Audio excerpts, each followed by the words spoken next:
हमारे वृंदावन के एक बहुत बड़े महान संत हुए गदाधर भट्ट जी महाराज, और वो भागवत की कथा ऐसी करते थे कि जब कोई सुन ले तो घर परिवार सब छूट जाए, ऐसा वैराग्य जागृत हो, क्योंकि वो स्वयं में स्थित ऐसे थे। तो एक कल्याण सिंह नाम के बहुत जमींदार छत्री थे, वो कथा में आते थे। अब भगवत चर्चा सुनने पर तो ब्रह्मचर्य रहना, संयम से रहना, पारिवारिक राग का त्याग करना, वो अक्षरशः उसका पालन करने लगे। अब उनकी पत्नी को लगा कि हम ना हंस के बोलते हैं ना बात करते हैं, तो बोले इसका मुख्य कारण, काफी महीने हो गए, इसका मुख्य कारण वो बाबा जी है जो वृंदावन में कथा कहता है। हाँ, अब बाबा जी का अगर अपमान हो जाए और फिर ये कथा सुनने ना जाए तो मेरे साथ पति जैसा व्यवहार करने लगेंगे। तो एक भिखारिन टहल रही थी जो गर्भवती थी, उसको उन्होंने अच्छे से मुद्रा दी और कहा तुम कथा में जाके इतना कह दो कि ये दे तो दिया, अब समय आ रहा है गर्भ प्रसव का, अब इसका इंतजाम कौन करेगा, बस इतना बोल दो, 20,000 रुपए लौट के आओगे सो दे देंगे। और 500 वर्ष पहले 20,000 रुपए बहुत कीमत। वो जमींदार थी, धनी की पत्नी थी, तो उसने सोचा पति मिल जाए बढ़िया बात है, नहीं तो बाबा जी के चक्कर में हमारा पति हमसे बोलना भी बंद कर दिया। अब भरी सभा में कथा हो रही, वो वहां पहुंची और उसने कहा कि पंडित जी पहले आके ये तो दे गए और अब गर्भ का समय आ रहा प्रसव का, और अब आप आना बंद कर दिए। ये तो वो इतने महाल थे कि उन्होंने कहा जिसने गर्भ दिया है वही पालन भी करेगा, बैठ जाओ कथा सुनो, इसके बाद जैसी आज्ञा करोगे आप वैसी हम सेवा करेंगे। वो तो भगवत भाव से बोल रहे। अब आधी जनता तो इस बात में हो गई कि यार मतलब ये बाबा जी ये स्वरूप है इनका, बाहर से तो इतनी वैराग्य की बातें करते हो, अंदर से ऐसे गरीब लोगों के साथ ऐसा करते हैं। कल्याण सिंह ने मन में सोचा ऐसा कभी नहीं हो सकता, जिनकी वाणी में ऐसा तेज है वो कभी ऐसा आचरण कर ही नहीं सकते, जो आचरण ऐसे करता है उसकी वाणी पोली होती है, उसमें दम नहीं होती। अब अंदर से उनको बहुत क्रोध आया कि मेरे गुरुदेव के प्रति इतना बड़ा, अब कैसे करें।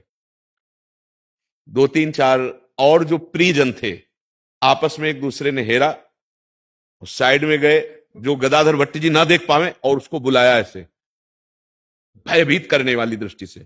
अब वो सीधे निकल के गए, वो तो कथा में मगन हो गए, पीछे गए, कहा सच्ची बता दो तो तुम्हें छोड़ देंगे नहीं काट डालेंगे। तुम जानती हो महाराज को, सच्ची बताना कब आए हो कब मिले। तो उनका मैं कभी नहीं जानती, मैं पहली बार मिली।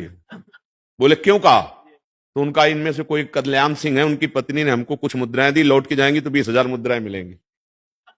तो कल्याण सिंह ने आके कहा सभा में बोल, तब सभा में बुलवाया, सब लोगों की श्रद्धा बनी और भी बड़ी श्रद्धा उनके प्रति बनी। तो मेरी प्रार्थना है कि अगर कोई ब्लेम लगाता है आपको तो माना थोड़ी देर के लिए आपकी यश में मलिनता वाली बात आएगी, लेकिन वो परमात्मा आपको ऐसे जगह प्रकाशित करेगा कि आप देख लेना वो मलिनता आपको छू नहीं सकती। नहीं तो धर्म और सत्य की फिर महिमा क्या रह जाएगी, फिर तो हम डर कर असत्य में चल पड़ेंगे ना, कि अब हम आपको वो अंग्रेजी में शब्द ब्लैकमेल, अगर हम किसी तरह से ब्लैकमेल कर रहे हैं आप आ गए तो अधर्म बन जाएगा। फिर नहीं, डरना नहीं है, डरना नहीं, सबके ऊपर एक है आपको नहीं डरना है।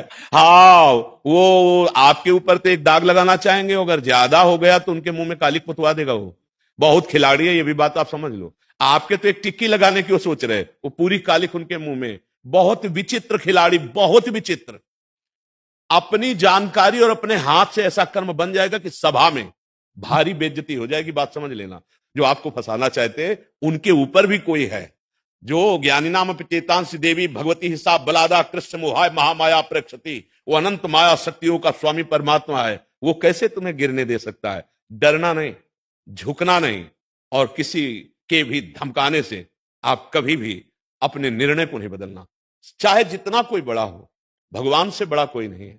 जब वो तुम्हें सताएगा तो तुम भगवान की तरफ देखो, प्रभु अब आप देखो, संतों की वाणी सुनकर हम सत्य पे चलना चाहते हैं और ये हमको इस तरह से, अब आप देख लो वो न्यायाधीश ऐसा है कि 1 मिनट में ऐसा न्याय करवा देगा, अपने आप सब ठीक हो जाएगा। अपने आप विश्वास मानो, उसके बड़े हाथ हैं।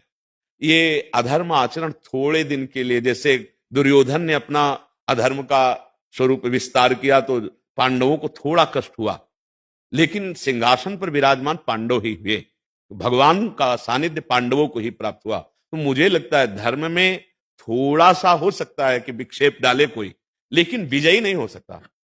अब हम इस डर से अपने जीवन को अधर्म में उतार दे तो ठीक नहीं रहेगा। चाहे कोई कितना बड़ा हो, आप जब धर्म से चलोगे तो आपके साथ भगवान है। और जिसके साथ भगवान है उसकी विजय निश्चित है।